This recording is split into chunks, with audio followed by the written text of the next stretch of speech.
સુરતમાં ડિંડોલી વિસ્તારમાં ફરી એકવાર અસામાજિક તત્વોનો આતંક સામે આવ્યો છે।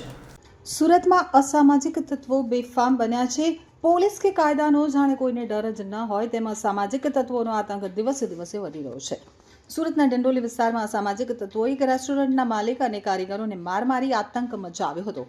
ચોંકાવનારી વાત એ છે કે રેસ્ટોરન્ટ ડિંડોલી પોલીસ સ્ટેશનના ડી સ્ટાફ ઓફિસથી માત્ર 100 મીટરની દૂરીએ છે, છતાં આવા ગુંડા તત્વો ખુલ્લેઆમ આતંક મચાવતા જોવા મળી રહ્યા છે। સીસીટીવી ફૂટેજ સામે આવતાની સાથે ડિંડોલી પોલીસ હરકતમાં આવી ગઈ છે અને પ્રાપ્ત વિગત મુજબ મુખ્ય ચોકડી સાઈ પોઈન્ટ વિસ્તારમાં આવેલી પાટલ નોનવેજ રેસ્ટોરન્ટ ખાતે બિરયાની સાથે ગ્રેવી ન આપવાની નાની અમથી બાબતે કેટલાક અસામાજિક તત્વોએ હિંસક વલણ અપનાવ્યું હતું।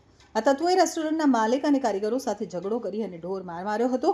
આ સમગ્ર ઘટના રેસ્ટોરન્ટમાં લાગેલા સીસીટીવી કેમેરામાં કેદ પણ થઈ ગઈ છે। ઘટનાને પગલે ડિંડોલી પોલીસના પેટ્રોલિંગ અને કાયદો તેમજ વ્યવસ્થાની સ્થિતિ ઉપર અનેક સવાલો ઊભા થઈ રહ્યા છે। સ્થાનિક વેપારીઓ અને નાગરિકોએ પોલીસ પ્રશાસનને આ મામલે તાત્કાલિક અને કડક પગલાં લેવા માટે અપીલ કરી છે। તો પોલીસે સીસીટીવી ફૂટેજના આધારે આરોપીઓની ઓળખ શરૂ કરી અને ટૂંક સમયમાં તેમની ધરપકડ થશે તેવી આશા વ્યક્ત કરી છે।